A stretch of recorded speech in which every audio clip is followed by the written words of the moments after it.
So my game that I'm pitching today is this idea called Shadow Sister. Forgive me, the fonts aren't imported well, but anyway. So the genre is a top-down 2D cooperative puzzle game that can be available on PC, mobile, and console. The level design is inspired by The Legend of Zelda type of puzzle games where the players will have to interact with the environment around them and use their abilities to move forward and progress through the level. And the art style is sort of inspired by this gothic cartoony style of Don't Starve, as well as the Detective Grimoire series. And the target audience that I have in mind is mostly older teens and adults. But the protagonists of this game are two female characters, so this game may have a stronger female player base, but ultimately it's accessible to everyone. So the game world. This game is set in the Victorian era England, approximately the year 1835. And to describe the scenario and setting, like I said, this game is about two twin sisters. One is alive and one was actually a stillborn child. The deceased sister happens to live as the shadow of her living sister, and the shadow is able to interact with the world around her, move and pick up objects. And because of this weird sort of paranormal like trait, I suppose, this young girl was thrown into a mental asylum by her parents because the shadow was sort of wreaking havoc on the environment around her. So both of them have to cooperate to get out of this sort of labyrinthian asylum together that they are currently imprisoned in. So this game revolves around the shadow mechanic, which is highly dependent on the player's positioning to like a particular light source in each level. And like I said, it's inspired by the Legend of Zelda levels, so they must work together to solve these puzzles and move forward through the dungeon. And this is a very like narrative-heavy story, so more of the story is kind of like, it's not explicitly told, but more through clues in the world building and some sort of some small cutscenes with dialogue. So just to give an overview of the characters, this is the Bennett family, where with the two twins, Sylvia Bennett and Sadie Bennett, they have their mother Odessa and their father Henry. And this is another character called Mr. Daniel, which I will kind of elaborate on further. So, to sort of describe the backstory of Sylvia and Sadie, I'll try to hurry up a bit. Sylvia and Sadie were thrown into this asylum because I guess Sylvia, as she was growing older, she was sort of haunted by this entity that would sort of like destroy the environment right around her, and people began to fear her. So Sylvia discovers that her shadow turns out to be her deceased sister when she was thrown into this asylum, because there's a cutscene that I plan to show in the game where Sadie sort of apologizes to her sister for causing all this trouble by scribbling like a note saying "I'm sorry, sister" on the cell floor with a scrap piece of charcoal. And the beginning of the game starts after Sylvia and Sadie spend their first night in the asylum, and their cell door mysteriously opens by a shadowy figure. So their strengths, as they progress through the game, Sadie's abilities will progress as they go through the dungeon and defeat certain bosses. Sylvia can also come across some pieces of technology that allow her to manipulate the light and more mechanics to help them progress through each level. And weaknesses, none of them are in the condition to fight physically as they're young girls, so when it comes to enemies, they either have to use stealth to navigate through the dungeon, or they have to use their environment to escape them, and sort of manipulate the environment. So I'll try to give a really brief backstory on Mr. Henry Bennett, who was the villain of the story. He's smart, ambitious. He is a renowned chemist that kind of had an interest in mental psychology.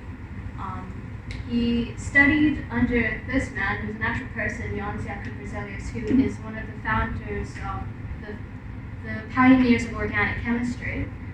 And in Mr. Henry's expeditions to Sweden, he kind of became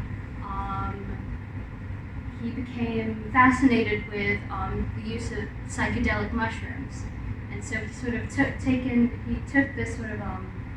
he was interested in studying this for the purpose of pharmaceuticals for mental health, because he believed that it could cure sadness. So he went down this path of researching these mushroom properties for the production of pharmaceuticals, as I said, and he made a revolutionary breakthrough by discovering a breed of mushroom that literally affects our plane of existence.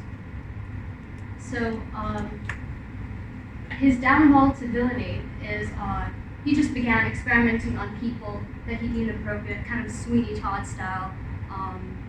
He imprisons these test subjects, and in the beginning of the game, it seems like Henry's motives for keeping our main protagonist in prison is because of Sadie's the shadow ability.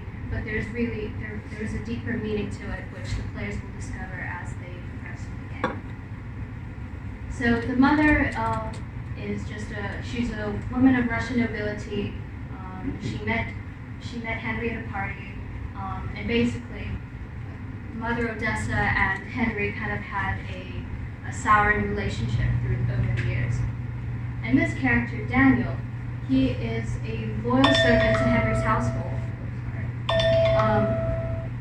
He was loyal to he was so loyal to Henry that he even offered himself as a test subject to one of Henry's elixirs that he was producing.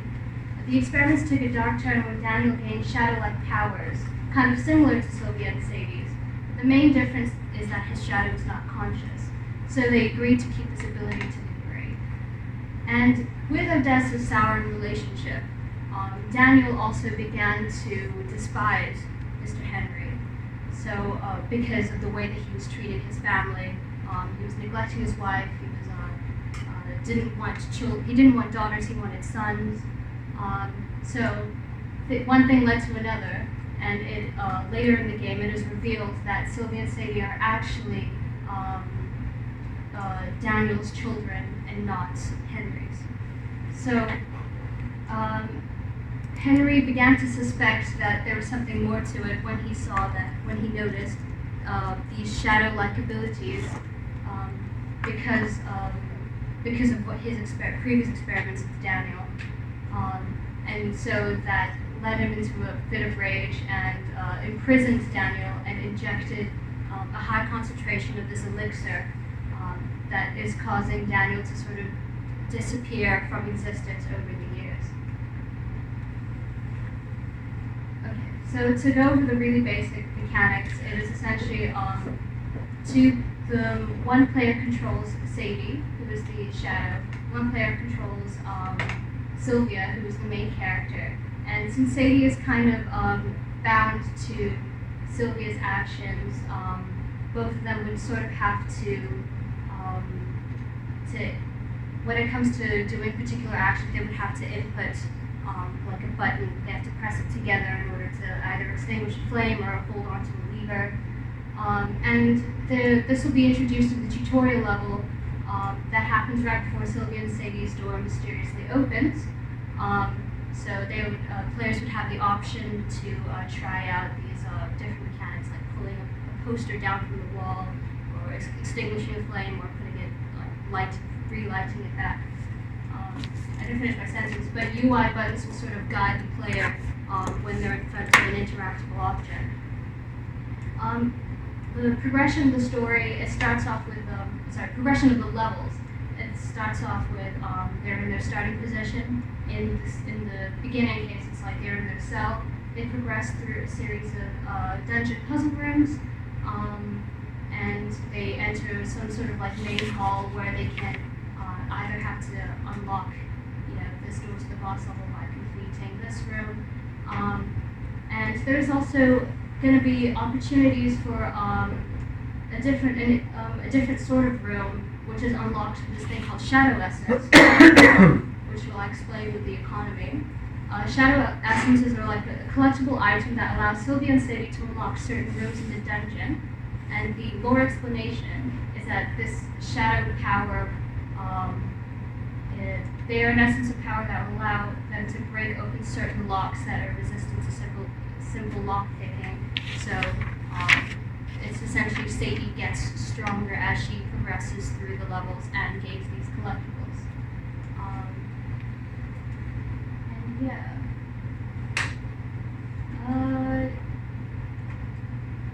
So yeah, Sylvia and Sadie will kind of be rewarded by the end of each level. That will allow them to progress through the dungeon and they gain a new ability.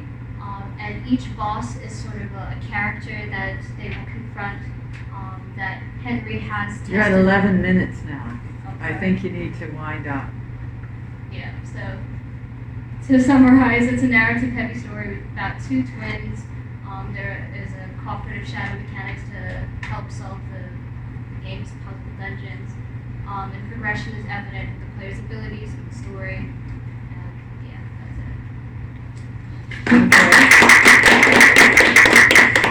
it. It's nearly 12 minutes. Yeah.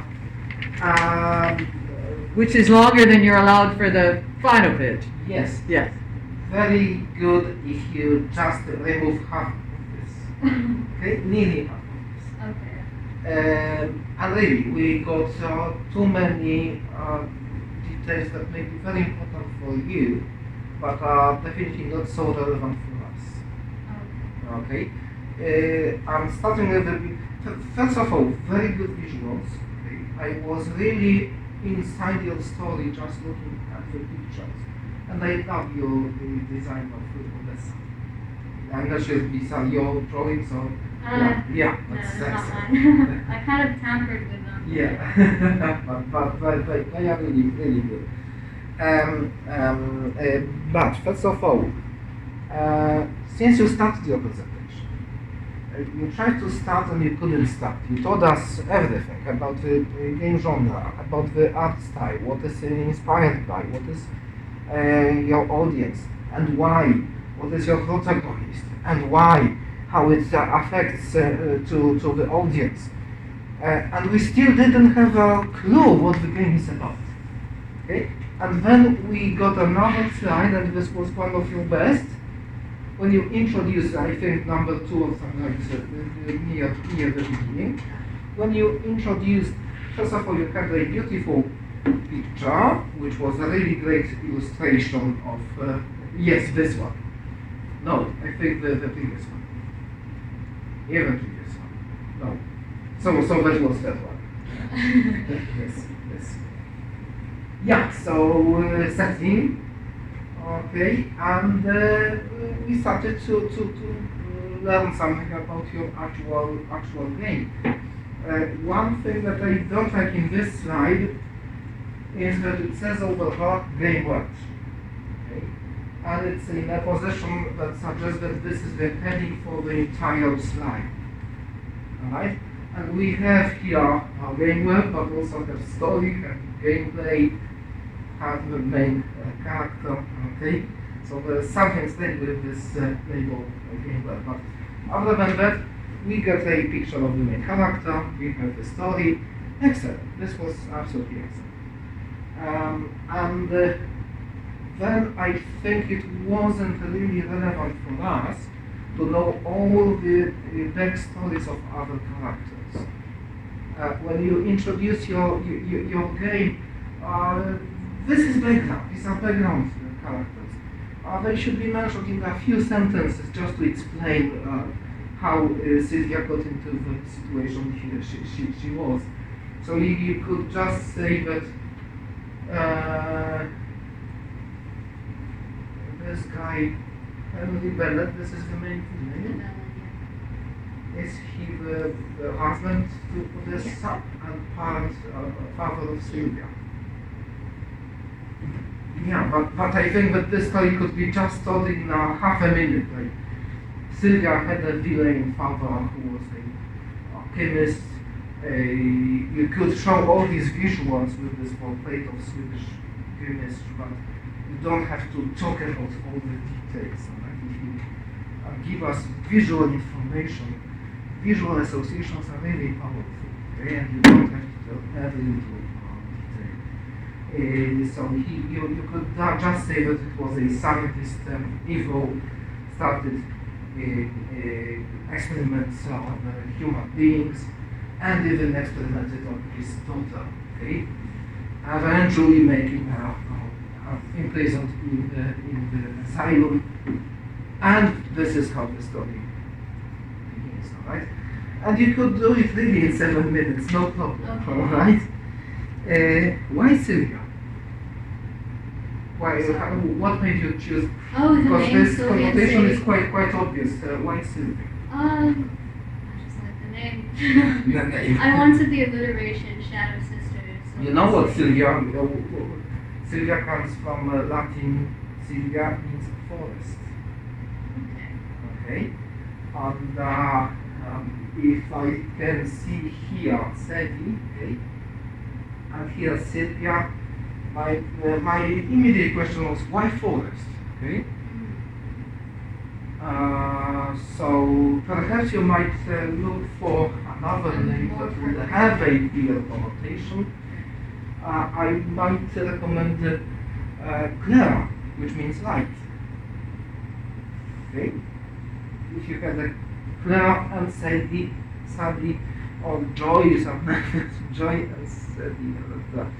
I don't know, but Sylvia has a strong connotation, but I think that this connotation is not used here. What else I did? What happens if you have two sources of lights? This would generate two shadows. So I wrote this in my ideation document. That's why I'm putting more than one input. I mean, for like in terms of the controls, so that the player controls Sadie. For example, there were two levers or two buttons, and Sylvia will need to be positioned according to the light so that the shadows are positioned perfectly with the two triggers, and then the player controlling Sadie will have to hold the two inputs. Yes. So to summarize, very nice visuals.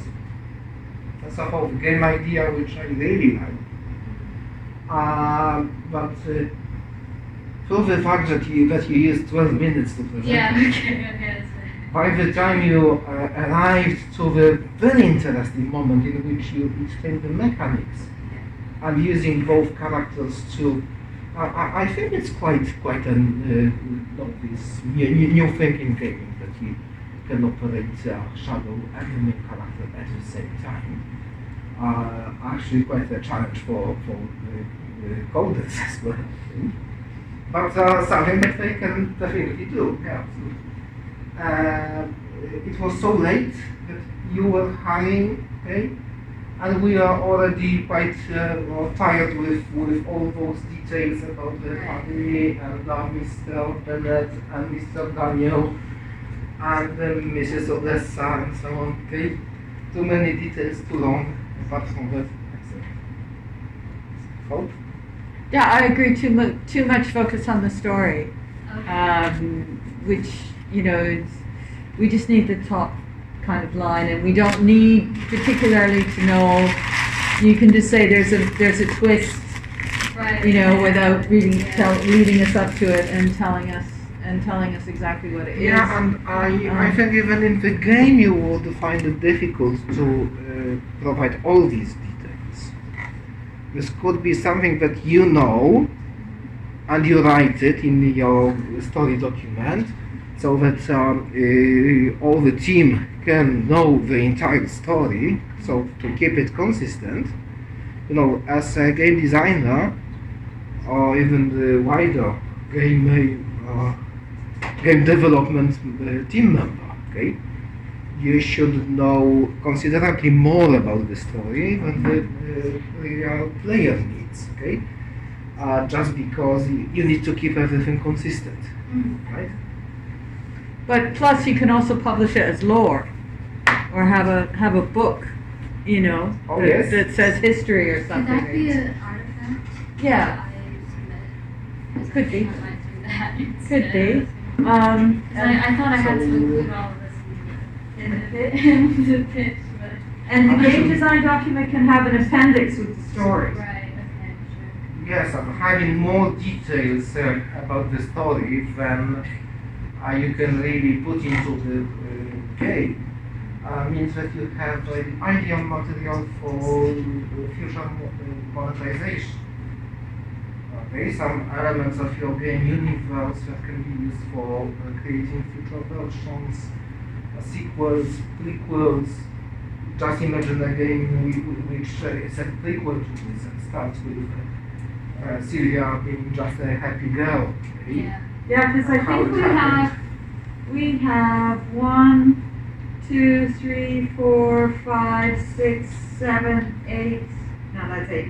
So we have Seven. basically 7 slides for story. So if you got rid of that, we get rid of many minutes. And the other thing that I just wanted to say is that you have 2 sisters, or you have twin sisters.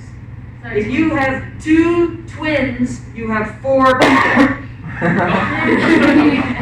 okay, I Okay, meant 2 just- twin sisters. Thank 'Cause you. I- No, that's 4 people. 2 twin sisters is 4 people. 2 sisters, Twin but they're sisters or twins. 2 sisters, So- but not 2 twins. Okay. 2 twins is 2 times 2. Alright, I'll Yeah. fix that. Okay, alright, no, that's great. So next, who's next? No questions and comments from the Okay, I'm audience. just trying to keep us on schedule. What was that, sorry? Yeah. Is it a question? Yeah. I have one question. Okay. I'm a bit scared. So, I can understand how the character controlling Sylvie would work in the moving around and interacting with the world. From my understanding, if you're playing as Sadie, you're only pushing buttons when you have the chance to. Is Yeah, that so right? what I had in mind is that playing Sadie is the more passive player. They are kind of dependent on Sylvia, Sylvia to move around, or Claire.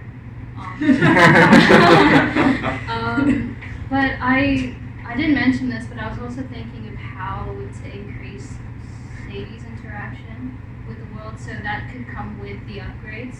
Because I was thinking she could increase in size to reach certain far away triggers, or she could ping different areas to be like, hey, look at this, look at that. You know how in co-op games you can ping certain. Yeah. So.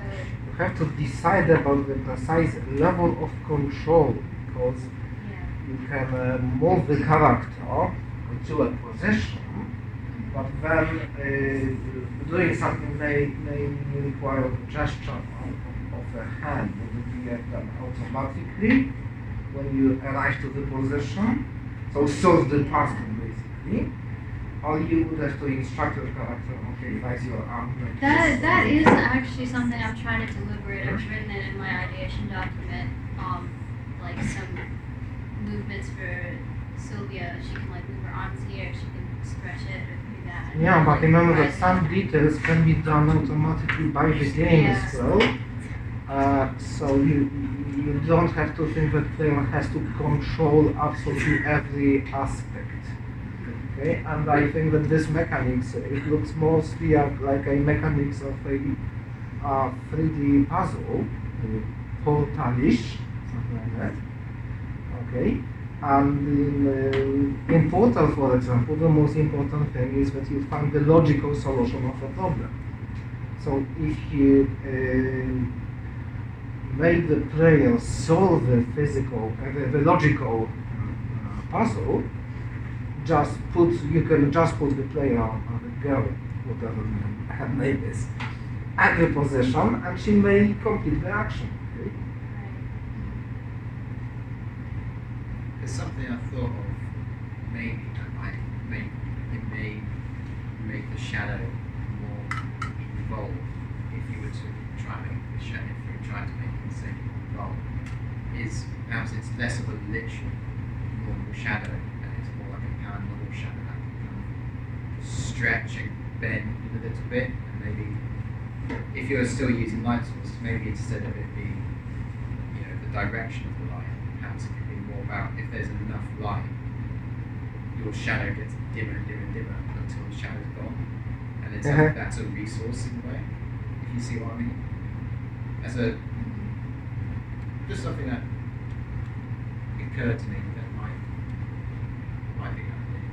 Yeah, I think I need to definitely think more about the shadow mechanics, because I was also considering having when the main character is completely in like darkness, like her sister could roam free essentially. Oh yes. Because So she's in the- a body of shadow, and the moment that she's like stepping out of that body of shadow, she's like bound back to her sister. So That's that interesting. That'd be That is interesting. something Nice. I haven't really put on paper yet. I'm just deliberating it. That'd be interesting. You still have Gives time the to gives the think. shadow more to do. Yes. Yeah. Oh yeah. Should probably ask that. I had some similar comments, like you can make it so the other twin can move only, like it's not a real shadow, but so you can make it interesting that only one sister can go into light areas and make puzzles according to light and dark areas. So one will operate only in dark and other will be in like where it's lighted. I think it's like that's a lot of possibilities for puzzles, because then they'll change their position and stuff like that. But that's like whatever they say. But my second question is, I really like the story. So how does it end? Like, is it? I don't know if it should go through a branching narrative, because there could be several outcomes. One, they split, so they killed their father in the end. Spoiler alert. Or Whoa. Everybody's killing their fathers. No, they have the option to kill their father, but if they don't, then Daniel will. And at the end, they have the option to stay together, but it's kind of like, it kind of backfires in some way, because Sylvia just ends up living like a hermit. She doesn't want to get out to the sun. She's sort of like just in her house in the darkness all the time. Or Sylvia and Sadie split up. Sadie's now like free. She's in the darkness. I don't know. I need to figure out figure out the answer. Okay. Cool. Yeah. Yes, Josh. It's a nice question. It's about the kind of like each stage you've got these boss battles against kind of like some of the fathers gone wrong and right, experimental people and stuff. Are those going to be kind of like battles in the kind of Zelda sense, and that you're going to hit them, or are they going to be more kind of puzzle It's bosses? more or like- hybrid? It's kind of no. I don't think they should like attack them. I think it's using the environment, like Zelda puzzles. Yeah. They use the environment to defeat the boss. Yeah, No. and liberate the